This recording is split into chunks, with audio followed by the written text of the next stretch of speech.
was really tough. It was probably to date one of the worst experiences, quite frankly and honestly and openly, that I think this agency and anyone in this industry will have to go through. We had to lay off 50% of our workforce, and that really, really, really stung. It was very hard.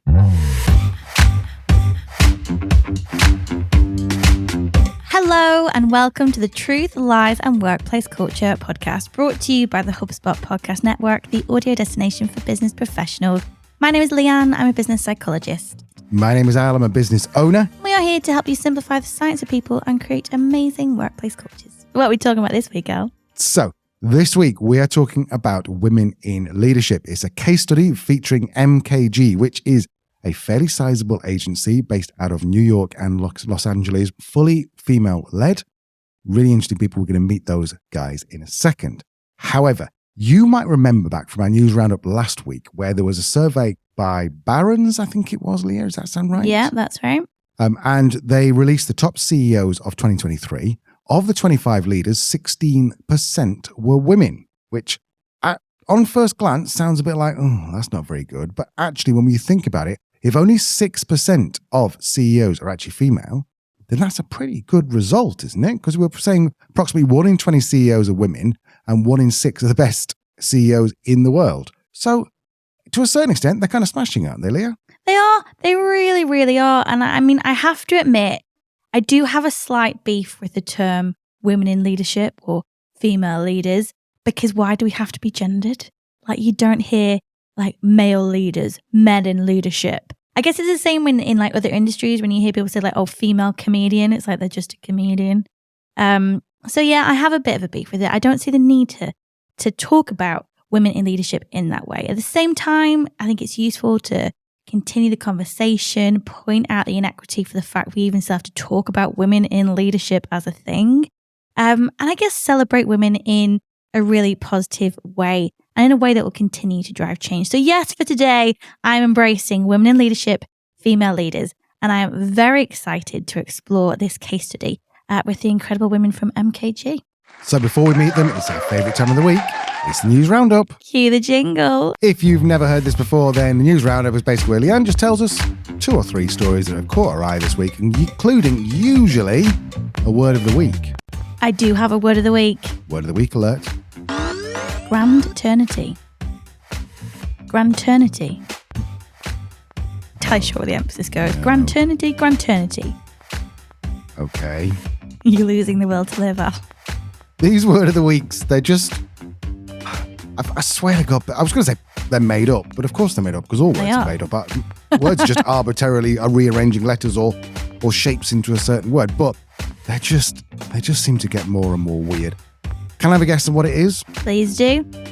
Is it when it's not maternity for mothers or paternity for fathers, it's grandternity for grandmasters of chess? No, for grandparents. It absolutely is, yeah. So this was reported in the Wall Street Journal this week. Grandternity, special paid time off for new grandparents, hoping that to keep older workers engaged, stop them from retiring, stop them from moving to other jobs, as we've talked about before.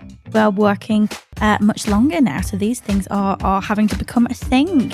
So apparently this was first championed by Roisin McKenzie, who is the Chief People Officer at Saga, an organisation that Al cannot wait to be old enough for. It might sound a bit strange, but Saga have got some great European car insurance. There's only 2 companies in the UK that do great and cheap European car insurance. You can stay all year round. And that is a company called Stuart Collins and Saga. So I'm 4 years away from being 50 and therefore joining Saga and enjoying paying a little bit less for my car insurance. Feels like there should be an advert for Saga. It does, but you know what? This is also, I haven't thought about it before, but this is also a really good example of external consumer brand aligning with internal employer brand. It is valuing the older person as a consumer, as an employee. So yeah, Saga have rolled out 5 days of paid grandternity. Take your teeth, I don't know. Grandternity leave. Well, if you're a grandparent, you probably don't have teeth, so. Well, maybe not. Maybe in these times, getting younger. Anyway, grandternity leave. 2,500 employees have been offered it, and 32 so far taking it up. So yeah, it may well become a thing to engage our older workers, and other companies that are starting to roll it out. Also, they include tech companies Cisco, consulting firm Mercer, and hiring platform HireVue. So there you go, granternity. Interesting. So what else we got, Leah? I have a little something that caught my eye this week that I thought might make for an interesting discussion. You haven't seen A Bug's Life, have you? We've seen about 4 films, and 3 of those are Bourne Identity ones. Which is one film you've watched 3 times. Well, I have watched them all 3 times, but yes, that's not the point. Anyway, what film do you want to talk about today that I've not seen? So A Bug's Life, you know the scene with the fly, because I've talked about this before. Like a fly is with his mate. One of the flies is like flying towards the light, and he's like, "Don't go, don't do it." And he's like, "I can't help it. It's so beautiful." Well, that's basically how I feel about Elon Musk. Like I don't want to look. I don't want to engage in the shite that he spouts, but I just can't help it. He's a very unique, interesting person. I don't know whether he just doesn't care what people think, or whether he's clever enough to know and he cares very much what people think, and then just says stuff just to get a little bit of engagement. Maybe. He said this time? See what you think. So this week, Elon contributed to the comments under an Islamophobic non-profits video, not so cool, where commentators insinuated that single white women were turning France into a majority Muslim country. Mr. Musk claimed the childless have little stake in the future, at which point another user commented that democracy is probably unworkable long-term without limiting suffrage to parents, which basically means that only people who have children should have the right to vote. To which Elon Musk responded, "Yup." He just runs into conversations, drops a hand grenade, and runs away, doesn't he? He really is an idiot. Do you know what? I can see his point that we are childless, very happily childless and child-free. I don't know. One of those terms is like good and one's bad. I can't remember if you're supposed to say child-free or childless. I can't remember. But we, to be fair, in 50 years' time, our lineage just stopped. So I can see where he's going with it. I still think it's stupid, but I can see where he's going with it. Stupid. Sound like what's his name? Jeremy Clarkson. Yeah, stupid. Stupid idea. Yeah, and this is why I think it would be an interesting discussion point on LinkedIn. You can see the logic in that if you don't have a legacy to leave, then where's your place in defining the future? But similarly, the decisions that are made in politics today will still very much influence our present and our immediate future. And also as well, just because you have a child, I don't think that makes you qualified to decide what the best future for the world is. There's plenty of parents out there that are doing a pretty shitty job as it goes. So actually, do we then bring in a complicated points-based system as to how good a parent you are to then justify getting the vote? I don't know. It seems an unnecessary argument to me. My solution is that if, at the point you die, you don't have children, you're not allowed to vote from that point forward. Oh, see, now I think that's fair. So if you're dead and you don't have children, you can't vote. Okay, fair enough.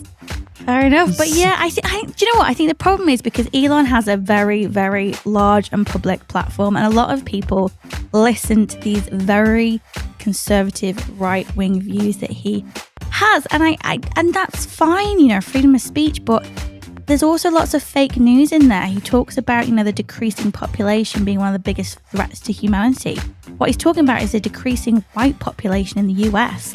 Population as a whole globally is going up and is expected to continue to grow for the next 70, 80 years, which I think then puts it down to a case of it just being racist, misogynistic, homophobic, and all in all, just I think fueling these very divisive opinions that can have a very scary and have had a very scary impact on our society, particularly, minority groups such as women, such as people from the queer community. How many rights have we already seen rolled back in the last few years, which is, the legacy of Donald Trump being president for that time. So yeah, this is worrying to me that this type of narrative is even becoming a thing. Handmaid's Tale, starting to feel a bit more like possible future rather than dystopian fiction. But maybe I'm overreacting. Maybe I'm being overly sensitive. So should we put it on LinkedIn, Al, do you think? Yeah, stick it on LinkedIn, see what people say. So if you don't follow us on LinkedIn, just type Truth, Lies and Work onto LinkedIn and you'll find us. We're fucking everywhere on there. So, shall we go to our guests? Okay, so quick story about MKG. We were doing, Leanne and I were doing an episode around about, I think it was women-led companies. This is probably going back to about January this year. This is currently being recorded in July. And so I wanted to try and find some people who'd be great guests for this. And I found this company, and it was in New York and LA, called MKG, fully women-led. And also, the more you dig into it, the cooler like the company looks. And so I was like, brilliant. So I tried emailing, nothing. I tried connecting to the people on LinkedIn, totally ignored, blanked. I tried to find them on Twitter, couldn't find them. So do you know what I did? I did what the old school used to do, and I picked my phone up and I called them and I left a message at their office. Bit weird.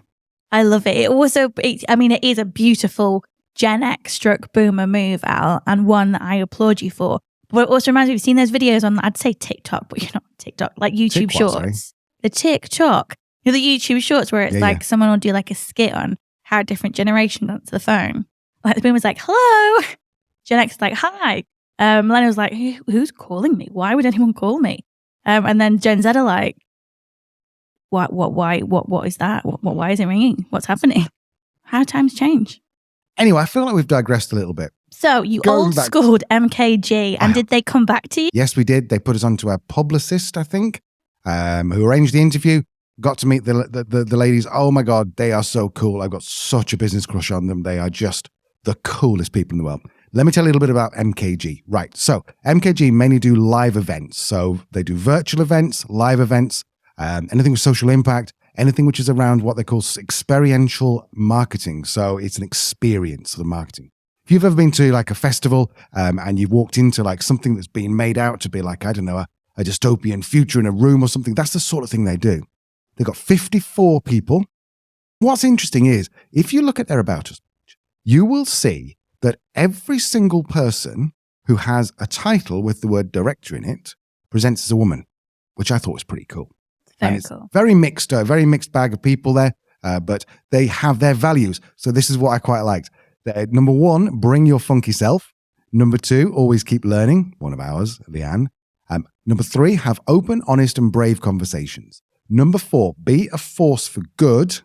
And number 5, embrace our differences and celebrate diversity, which is definitely what they do. With clients such as Motorola, Meta, who else have they got? They've got Target, HBO Max. They've got huge companies who are definitely on board. They're just a really, really cool company who are growing massively and probably going to be the titans of the future. A really interesting case study because it's not all, as you'll see, plain sailing. This isn't a story of success from day one or indeed overnight success. So a really interesting example, I think, of how to navigate these challenging times. So let's go and meet our first guest, Lauren Austin, who is the Chief Creative Officer at MKG. I joined MKG in 2007, literally off Craigslist ad. I was not happy in my job and was at that point in life where you're just like, I'll take anything, and joined this little company that I had never heard of that really had no place in the market yet. It was tiny. I grew a team there and then eventually hired our first really creative team and grew that and eventually wound up where I am, which is overseeing all of the creative team and all of the production team and working in partnership with Christine, who really runs the business. And our second guest is Christine Capone, the president of MKG. I joined about 8 years ago and came here with no agency experience. So I think when I say that, it's very shocking to people and shocking to myself at this point. But I really worked in brand partnerships for the majority of my career. I worked at the USTA for the US Open Tennis Championships and really managed new business, client relationships, partnership marketing. Worked at a retail company and oversaw all of our sponsorship negotiations, executions, and licensing. And I got a phone call one day And she was the former managing director here. And she had said, hey, your resume came across my desk, and I am looking for someone that can add to this business and not just kind of fit into the business. So yes, two incredible guests, two incredible women, and two of the most influential leaders in the creative industry today. I'm looking forward to this one. We'll start at not at the very beginning, because we're going to hear a little bit later on about how Christine and Lauren sort of got into MKG. But Christine took over as the president around about December 2020. I don't know if you remember, but there was some significant events that were going on around about 2020, 2021. Obviously, the pandemic was in full swing. Now, can you imagine being a marketing agency that just does live events in a time when we're locked down for 2 years? So I wanted to ask Christine, what was it like running this marketing agency and taking over what probably is one of the most difficult points in history? It was really tough. It was probably, to date, one of the worst experiences, quite frankly and honestly and openly, that I think this agency and anyone in this industry will have to go through. We had to lay off 50% of our workforce, and that really, really, really stung. It was very hard. What we sort of haven't talked about yet is MKG's a really special place, and the people here are really special, and having to do that really hit in a big way. But it was something that we needed to do to sustain the business and honestly to get to where we are now. And we knew that. Clients stopped spending money, and we had to say, okay, in order for us to keep a place that people are going to be able to come back to when we know we can get to the other side of this, we have to make some really difficult business choices. I would say that the people that were a part of that, from management down, were incredibly empathetic to the situation, supportive of all the decisions being made, and did everything they could to help anyone that did not make it to the other side of this with us land on their feet. And the good news is a lot of those people are back. It did allow us the opportunity to bring on new, amazing talent that we probably never would have met if something like that didn't happen. And as Lauren discovered, it was also a great time to reset the company culture. But also there were some really positive things that came out of it for us, for the business as a whole. It forced us to not only rebuild, but really do some soul searching and examine our culture and our core values, and really, with a shrunken team and a core team, we really did a lot of hard conversations with the people that did stay about what they loved about this place and what we had an opportunity to change. And so a lot of the work that we did, maybe because we weren't busy with client work, was internal work. And, thinking about how we were positioning ourselves, how we were marketing ourselves, what we wanted to do, the vision and the direction of the company, and a lot with our culture.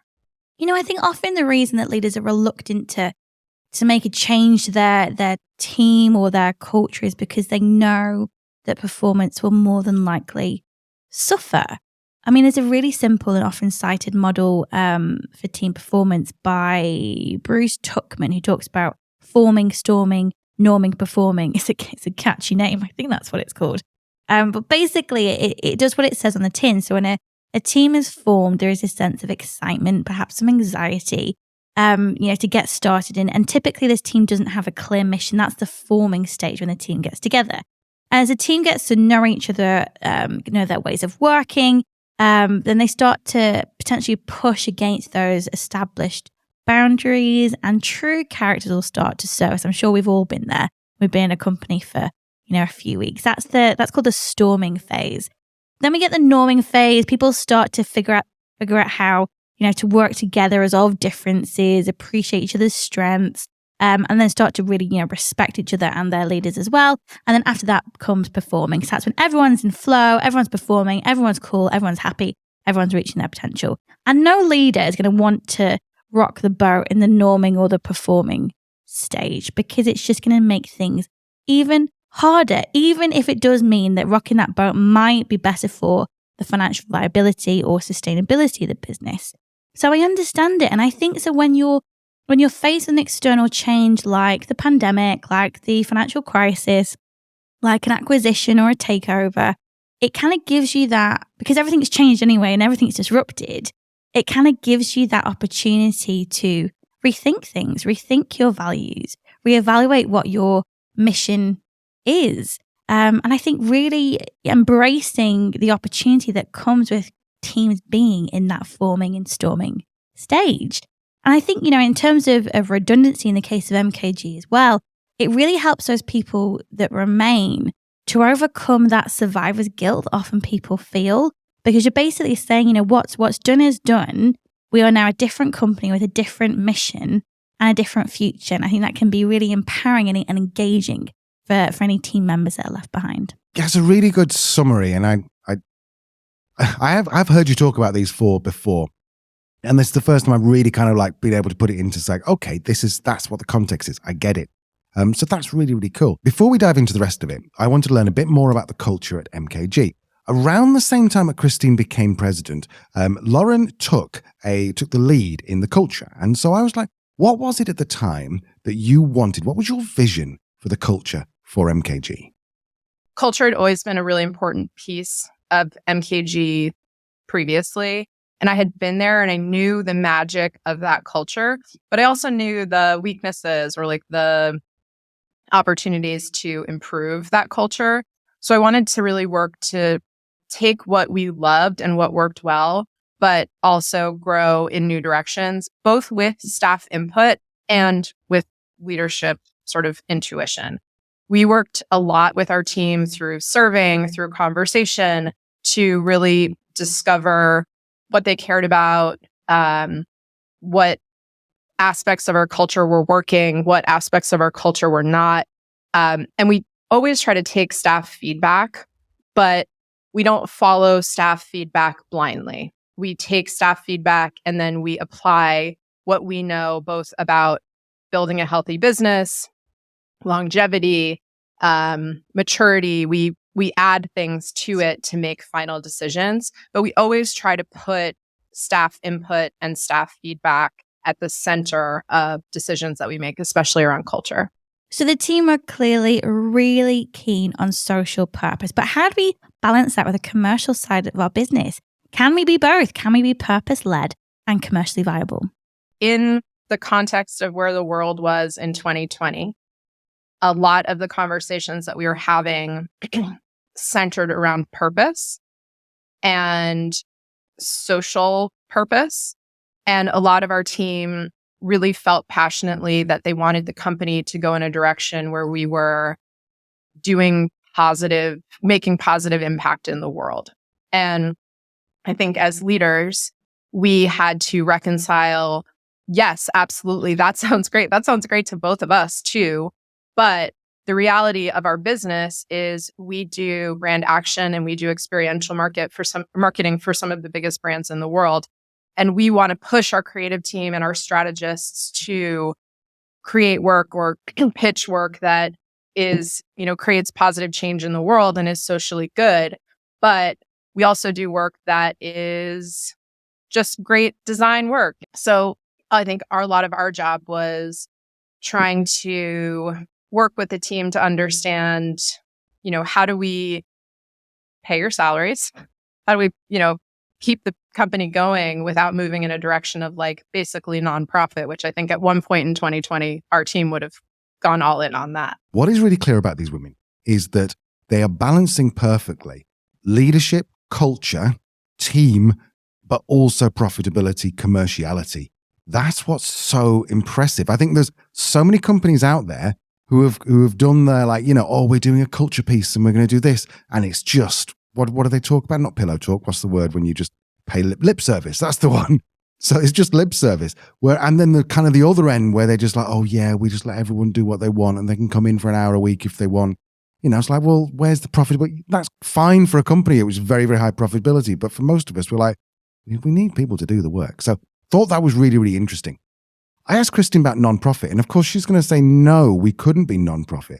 But she seemed to think that you can get your sort of purpose from actually helping brands to be better. And if there's place for us to come in and try to make a brand better, we should action that and we should try to do so. And that is sort of the positive in the work that we're doing here. I think it was a time where people really started to question who they're aligned with and brand values. And that was really tough because we all question that often, but we also need to, 1, keep people employed, 2, put great work out there, and 3, that's sort of what we need to do as marketers is make a difference. So backing away from those brands and backing away from those moments, we're not helping anything. So the team at MKG skews towards millennials and Gen Z, which is actually really common for a creative agency. So we asked Lauren and Christine, what are the challenges with having a younger team? What are the differences? We do see differences between our millennial staff and our Gen Z staff because our millennial staff had the beginning of their career be somewhat, what's normal, but normal, a shared experience for the three of us. Millennials had that experience. Our younger team, this is their experience. They don't know anything other than this. And so I think there is going to be, especially going forward, a bigger generational divide or depending on what happens with the future of work, the future of company culture, the future of work from home. Like all of these things are still so up in the air right now, not just for us, I would say globally. Yeah. And I think it will determine a major generational divide. But yeah, I think purpose is something that you see in all the studies about Gen Z. It's not just purpose in work, it's purpose across the board. And social engagement is such a big part of their generation. And they're so engaged politically and engaged socially. And they've just grown up in such a different way than we have. I think if we didn't work here, we would probably have limited exposure to Gen Z. And it's great. And especially in what we do, it's invaluable to us. I lead the creative team, but I'm always like, I'm the old person in the room. You guys tell me, like, what do you think we should do here? This is you. We're talking to you. You are the audience. So let's talk about it. I think what's really cool about Gen Z is they're actually championing things that are going to make work better for all of us, that we can all benefit from. I mean, having purpose is a definition. It is a psychology phenomenon. It means that we're doing meaningful work that typically is aligned with our values and gives us a feeling of fulfillment, a feeling that our life is has purpose. That's exactly what the definition is. And when we experience purpose most powerfully, it's when it comes from various different aspects of our life. So some of our purpose is going to come from work, some is going to come from our community, some is going to come from our relationships. It rarely will come from one source if we are truly, truly fulfilled. And what's really interesting from a research perspective is that we know purpose is really good for our physical and mental health. So typically people who experience purpose have less incidences of cardiovascular disease and lower mortality. Research has also found that leaders that demonstrate clear purpose have happier, more productive employees. And from a commercial perspective, purpose-driven companies typically benefit from faster growth, more product launches, quicker speed to market, more successful change. It sounds really cheesy, but purpose is really good for the heart, the soul, and for business.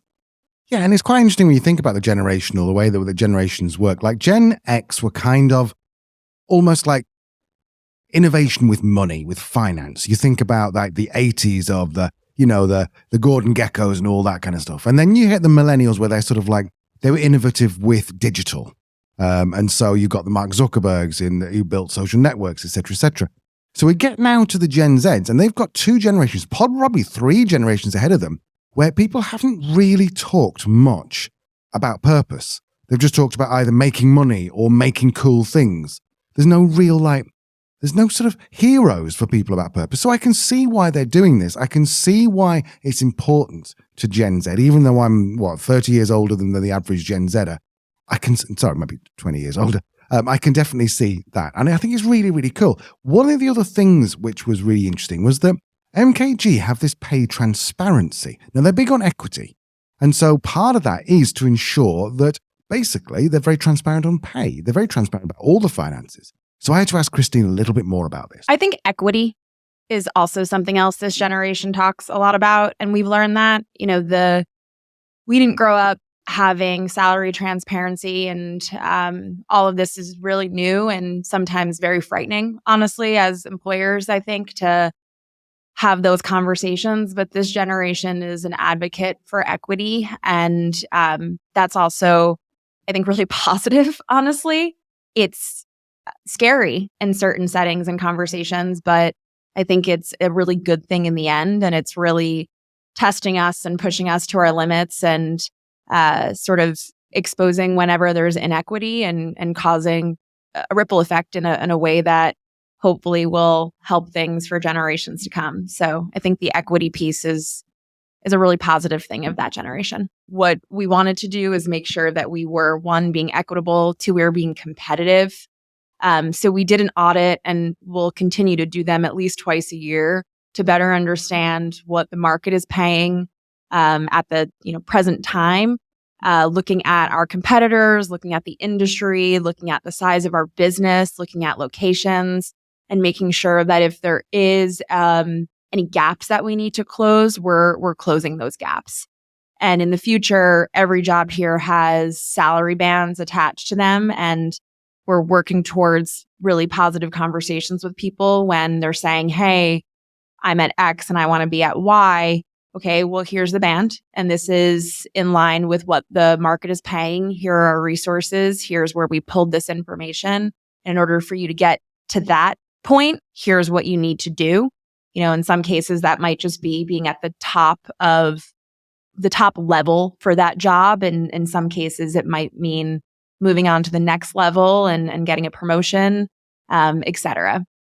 Yeah, there are many upsides to pay transparency. Certainly in terms of a talent acquisition strategy, we know that candidates like to see that pay transparency in job adverts. But, in terms of the organization, it builds trust with leadership.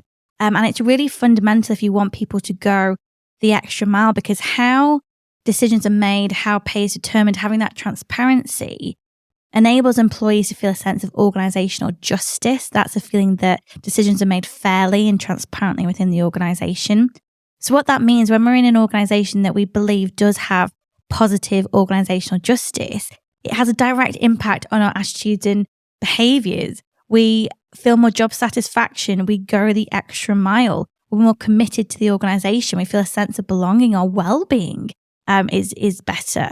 It really is such an interesting aspect of engagement organizational justice. So having this transparency around pay is one of the key tenets of that are gonna help businesses like MKG reap the benefits of these positive attitudes and behaviors. Of course, given the financial pressures today, the ongoing cost of living crisis, rising student debt, rising house prices, the fact that many younger workers, our Gen Zs, have seen their parents be burnt significantly during the global financial crisis and the mass redundancies that came then.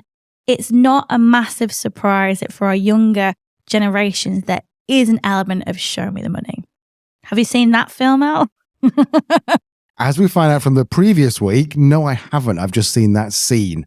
But I promise you, we will sit down and we'll watch all the films. I've not seen Rocky. I've not seen Rocky, actually. So we'll take care of that this weekend. Okay, so back to MKG. I had a question around this, because if everyone gets paid within the same bands, then what happens when you have a Don Draper style? I'm sorry for the cheesy analogy, but imagine you got the absolute superstar who comes in and you're like, yeah, they're going to go, then they won't get out of bed for the amount of money that everyone else is getting paid because they believe they are better. And in some cases, they might be. So I had to ask Lauren, how do you deal with that? Does the pay transparency, does that risk not getting these kind of people? Pay equity has been overall, I would say, very positive for the team. But there are some negatives too. On the employer side, it's challenging because sometimes we lose people because they want more than the band allows for. And to be equitable, we have to say, no, like this is the cap of the band. And either when we're hiring, we'll lose somebody amazing because we literally, they're asking for something that's way outside of our salary band and it would be unfair to our current employees, or we'll lose super performers. 10 years ago, you had a super performer at an agency and you were able to give them bonuses or increases or, get them to a place because you wanted to keep them and keep competitive. You can't do that anymore. You have to, you sometimes lose amazing employees because there is not a promotion available. So as an employer, it's, I think it feels better for us because we want to be equitable to our employees and we want to be transparent to our employees. We're incredibly transparent with our finances to our employees. But there are some drawbacks for us too, which is that sometimes you miss out on or you lose great talent in this scenario that you didn't before.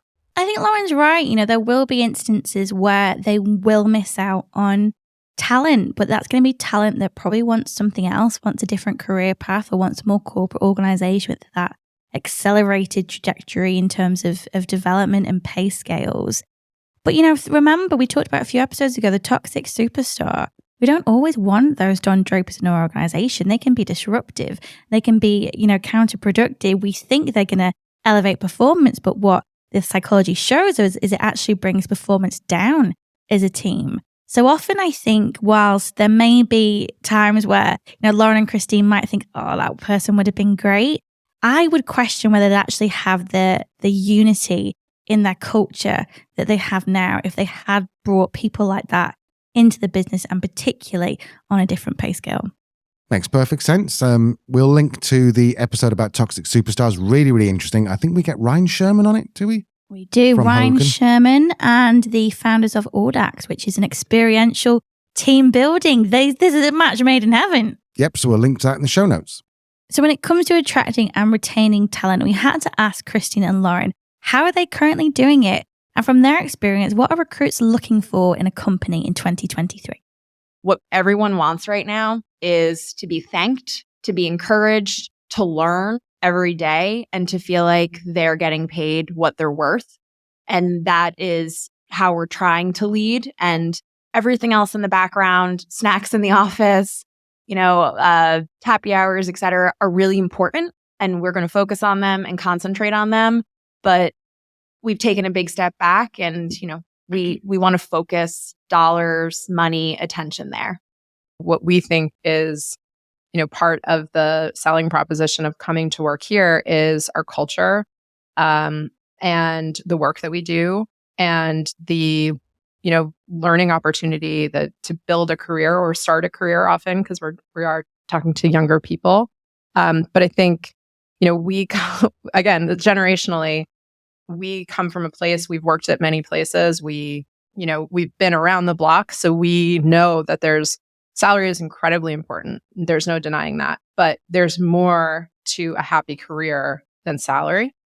And we, try to create a place and create an agency that is a great place to work. I think we both agreed that having in-office time and in-office experience was key to building a company that we wanted to work at. We didn't want 100 satellites floating around Zoom. We wanted the community and the friendships and the work relationships that we had grown up with and that made not only MKG a great place to work, but previous places that we had been at as well. So that was really important.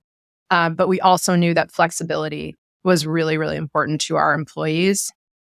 So we chose to do Tuesday, Wednesday, Thursday in the office, which is not unique. And that seems to be the sort of standard thing in New York and LA, and I think many other cities. But what we also did was try something that, to be honest, we're still experimenting with called core collaboration hours. So our team is, for the most part, split between New York and LA. There's a 3-hour time difference between those two offices. And it's always been problematic because when you're collaborating cross coast, there's mornings where LA people are expected to be on the phone at 6 a.m. and there's evenings where New York people find themselves on a client call at 9 p.m., 10 p.m. So what we wanted to do was kind of sandwich or smush our day into a more overlapping and reasonable chunk of time where people were expected to actually collaborate. So core collaboration hours are different in New York and LA intentionally so that they overlap more. So in New York, we're 11 to 5, and in LA, we're 9 to 3. And we set those hours as saying, these are the hours where you can set meetings, have brainstorms, do calls, because those are the times when like it is okay to lean on and collaborate with your cohorts. Outside of those hours, you do you. Get your job done. We expect you to get the job done. But if you're a morning person and you like to wake up at 6 a.m., work out, then be at the office by 8:30, do that. If you are not a morning person, you're 25 and you were out late the night before, and 11 a.m. sounds like a better time for you to just clock in, do that. It works better for people who have kids. I had 2 young kids during COVID, and my whole schedule is totally different than it was when I was 26, 27. So we tried to create a schedule and a work expectation that was flexible for lots of different people at lots of different life stages. So one idea that Chris and Lauren had was to allow their employees to work from anywhere in the world. And then on top of that, we added some other benefits in. So we have something called work from wherever, where depending on tenure, every employee is allowed a certain amount of weeks of the year where they can work from wherever. So if you want to take a month and go to Bali, as long as you're able to keep working, you can work from there. If you want to get a house share in the Jersey Shore for a month in the summer and work from there, you can do that. So we tried to add that flexibility. And then we also, on Fridays, added something where it's essentially no meetings are supposed to be set on Fridays. So it's called Focus Friday, and it's just time that's set for you to like catch up on your week or do the work that requires real focus for you. I mean, that is pretty cool that you can, like, we work from anywhere in the world, but then we work for ourselves. I can't think of many jobs or companies where you could just go in and say, okay, right, I'm off to Bali for a month. Mind you, don't go to Bali, go to Lombok. Bali is horrible. Sorry, Balinese, but Bali is not a great place to go, but Lombok is great. Top tip there. Anyway, where was I before I ranted about Bali? You're not sure of many organizations would allow that? Would just allow you to go, right, I'm off. And in fact, if you go back and read the 4-hour work week, that he has an entire, I forget the guy's name. I always forget his name. I can't remember. But he has an entire like way in which you can exit from the workplace and then go and live on a tropical island. But don't need to do that anymore if you work for MKG. So these are all brilliant perks. But I wanted to ask Christine, the president, I wanted to say, are these actually translating into better engagement and better retention? When we give people flexibility, people tend to want to stay. It shows that we have trust in them. And I think that we're treating them like the adults we expect them to be. So it takes a little bit of layer of that out of things. And as long as people are, which they are, respectful of client needs, their coworkers' needs, and are willing to sort of work around when they need to work around what those core collaboration hours are, or if they're traveling, clients seem to really find this to be very future forward. You know, they're excited about it. They think it's cool. They talk about it. So it's actually a pretty marketable part of our business besides just being an employee perk. I wouldn't say downside by any means, because I don't think there's much downside, but the constant question is, you know, are we always employing a true workforce that understands that while we have these amazing perks and we have these amazing technically in-office hours, the expectation is to get your job done and to get your job done well. So again, we put a lot of trust in our people. We have a lot of honest conversations, but that is sort of the one piece that Lauren, myself, and the full leadership team under us has to keep an eye on and we expect them to keep an eye on. What we need to do is make sure that it's not being abused, because if it's being abused, there's no gain for us. I did a bit of research on MKG, as you'd imagine I would. And someone's told me that they'd never met an unpleasant person at MKG, which I thought was such a cool thing for someone to describe your team as. So I told Lauren and Christine that this is what I'd heard and said to them, what do you think the secret is to building a happy team? For the record, there have been unpleasant people at MKG, but they didn't stay very long. And I think that's the testament to our culture. We've always had core values, and they've changed over the years. But I think one major tenet that's kind of like an unspoken piece of our culture is we are a culture of kindness. No asshole rule. That's the Yeah. nice way of saying it. That's our rule. We do. Work is hard enough. You spend so much of your time, whether it's actually in the office or on your computer working and with your coworkers, that to work with jerks or to work with people who are unkind to one another is absolutely a deal breaker for both of us. So it's an unspoken part of our hiring and recruiting process. And, we are not looking to hire people that we want to be friends with. We're constantly looking for additive culture adds, people that add new skill sets, new experiences, diversity of many kinds. We're trying to grow our business. We are looking for people who come from outside of our industry. There's lots of ways we want to add to our existing business and our culture, but you have to be kind. You have to be respectful and kind and empathetic and pleasant to work with. I think that's the other unspoken thing that's sort of the in between with our people being kind and why our flexibility works. If you don't care about the work we're doing, about, meeting expectations and deliverables for your coworker, if you're not adding to what we're doing, if you're detracting from it, Lauren and I tend to have those conversations pretty quickly. We want not only people to be kind, but we want them to have fun here and be as committed as they should be to a job. This isn't life, but it's an important piece of life. So I would add, they need to care. And they do, which is great.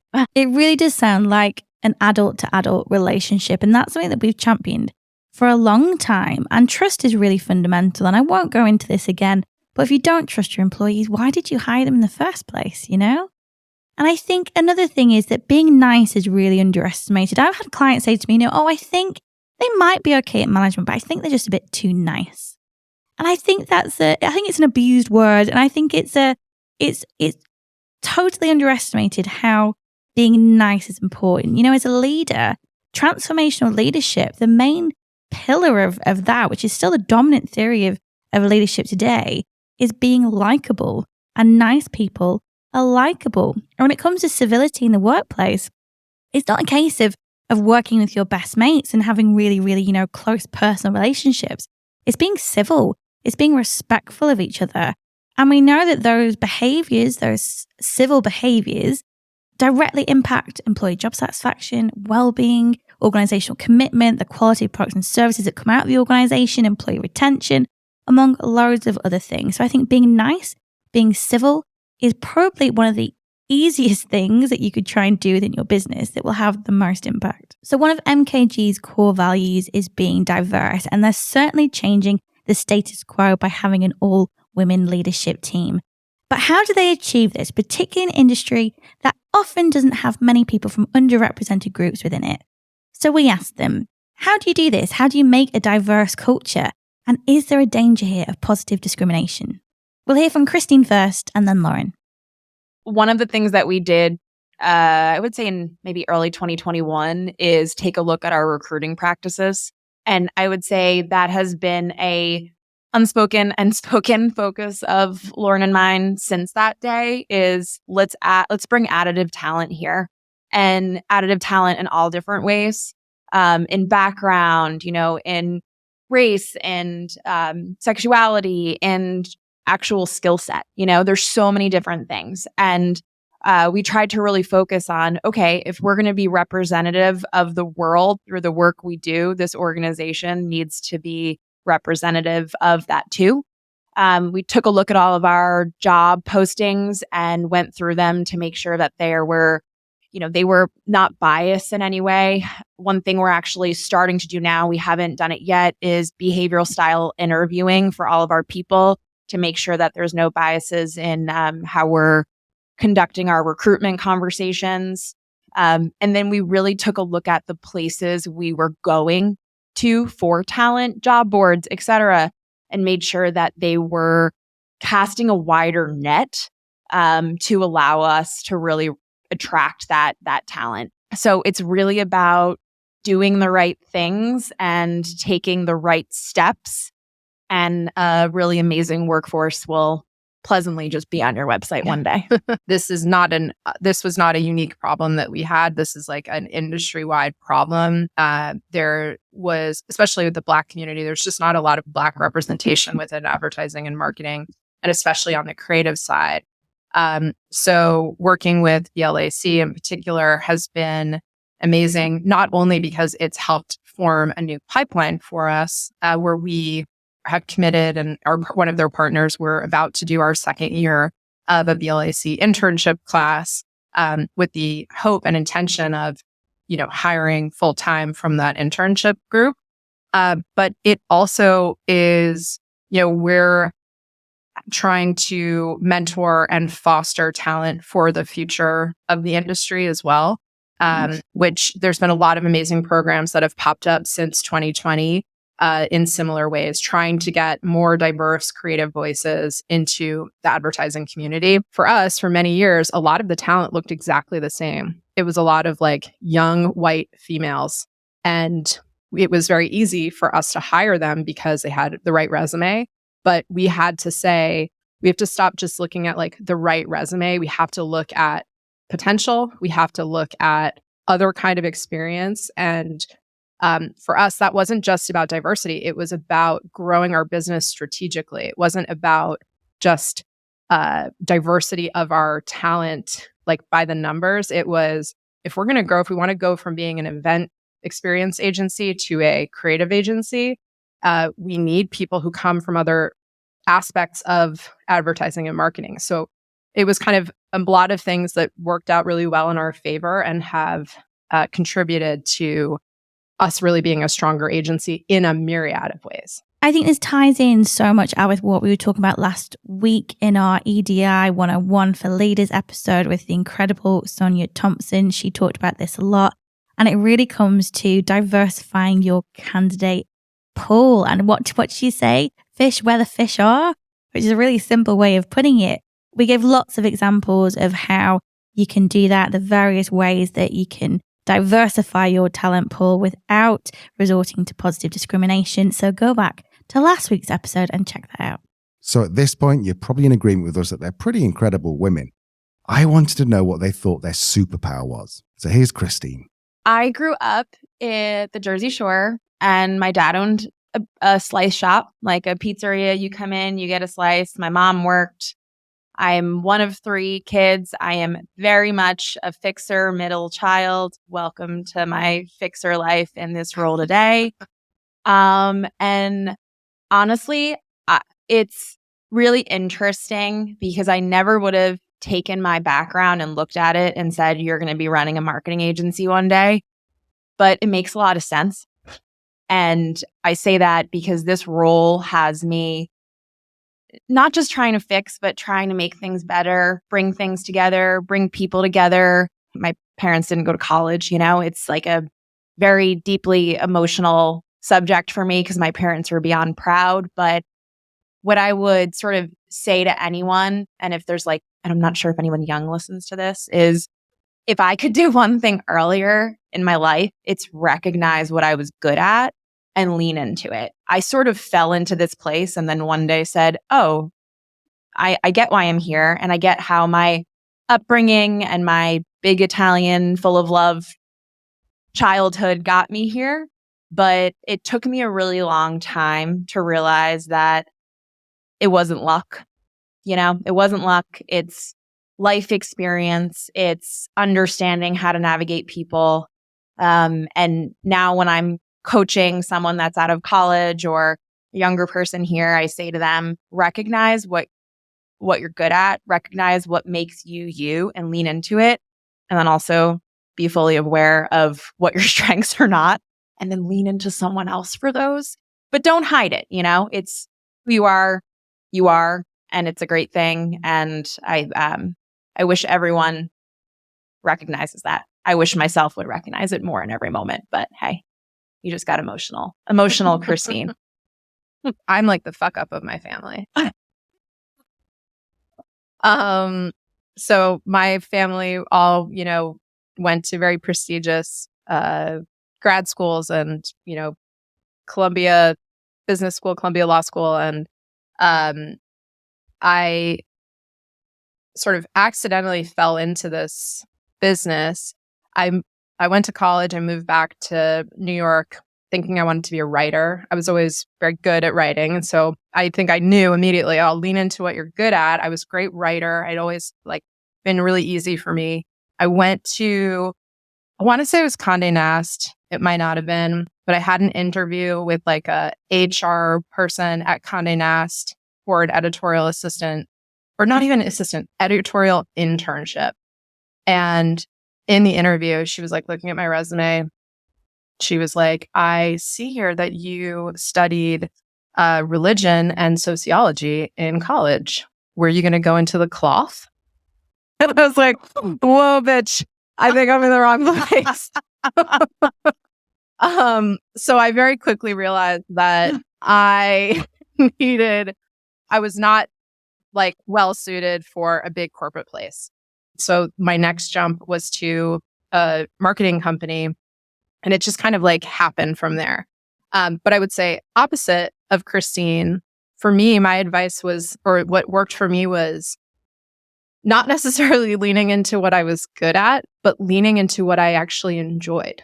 There are things that I'm good at that I don't like doing. And I've built a career where I don't have to do a lot of them. Or ask Christine, I just procrastinate and don't do them. But so for me, it was I tried production, I tried accounts. There were aspects of those things that I was good at. There were aspects of those things that I was very bad at. But I knew that what I actually enjoyed doing was creative and thinking and, working with clients in that way, working with them to bounce creative ideas and come up with something cool and come up with something new. So I just carved a path where I was this is what I like doing. So I'm going to build a team. I'm going to hire really great, smart people to make me look good and teach me. And that was sort of my path. Some really great lessons there, I think, from Christine and Lauren. And as I said, it wasn't an overnight success. It wasn't a journey without its challenges and bumps in the road. And I think that one makes it a more interesting story. Two makes them more authentic as leaders because they've demonstrated who they are in the good times and the bad times. And I think there's some really practical things that we can, leaders can also apply within their business. Yeah, I totally agree. So, as a psychologist, what do you think your main takeaways are? I think my first takeaway would be that the creative industry could be a really interesting place for more case studies when it comes to generational differences, because they do have this higher saturation of Gen Z. And they're, at the forefront of managing these challenges and these differences in how we approach work and what work means to our younger generations. I think it could be a really interesting breeding ground for research, for psychologists to really dig into that and see what's working, what's not, what impacts that's having, both on the individual, on the organization. I think I'd be really intrigued to see if there are any universities currently partnering with creative agencies to kind of kick off this type of work. Interesting. And I suppose by their very nature, they are innovative and creative. So we're going to see some interesting things coming out of there, I think. I was really impressed that there was pay transparency. I was really impressed that there was the hybrid working and also work from anywhere. But at the same time, and I'm not taking anything away from MKG, but at the same time, this isn't rocket science. This is just basic marketing. They just said to their workforce, what do you want? Workforce probably gave them a list of 20 things. They said, we can give you 6 of these. Happy with those? Yeah. Find out what people want and give it to them. It's as simple as that. So if you're overcomplicating workplace culture, stop trying to reinvent the wheel. Just find a work policy that's flexible enough that works for them, but also allows for collaboration, that kind of thing. It's not rocket science. It's really not. We've said that all along, haven't we? It's adult to adult conversations, adult to adult relationships, gaining the employee insights to try and give people what is going to be of value to them and what they need.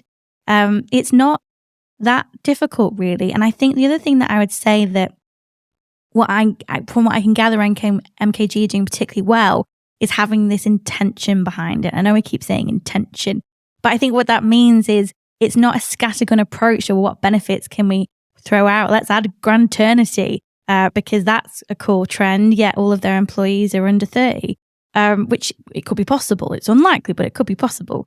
But I think that intention is really looking at everything that you have, all the benefits that you have, all the policies that you have, the ways of working, the behavior you expect. How do they fit into your values? Gathering everything up so you have this comprehensive view of what you're doing. And I think that in itself is a great place to start, just to realize what you have, realize what you can enrich potentially based on your employee insights, and how you can make sure that anything that you're doing, any decision you're making is intentional. It's feeding into the culture of your organization.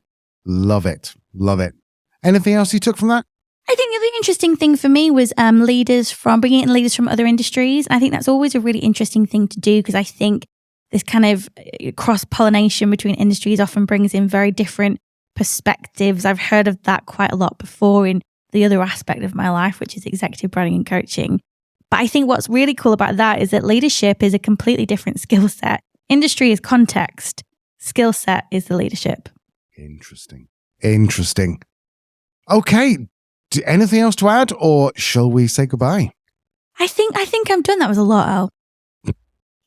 Now you're taking the piss out of me, aren't you? Okay, so if you liked this, then there's a good chance you're going to like everything else. There's about 42 other episodes, unfortunately not on YouTube, although we put them on YouTube, but they're just going to be audio only, that you can work your way through.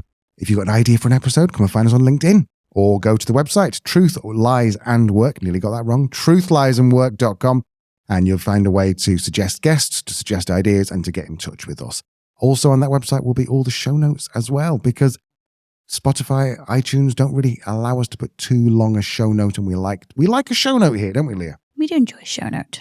And what do we got next week, Lee? A really exciting episode. So next week's episode, it's all about corporate lessons on workplace culture, and we have some big hitters in here. We have some senior leaders from, are you ready for the name drops? Go. Microsoft, Jaguar Land Rover, Ocado Group, and Laing O'Rourke. Nice. Yeah, it's nice. And I'll just mention that 3 of them are also women. Cool. So if you liked our new video podcast, maybe subscribe. We'd love to have you on board and part of our Truth and Lies community. And I think as well, there's some kind of bell you can ring. We don't want to be those YouTubers who go, please ring the bell and subscribe and all that. But I tell you what, if you'll notice we've got no subscribers because it's a brand new channel. So if you subscribe and you email us, and you'll find the email on the website, Truth, Lies and Work. If you subscribe, then we'll give you something special. How about that?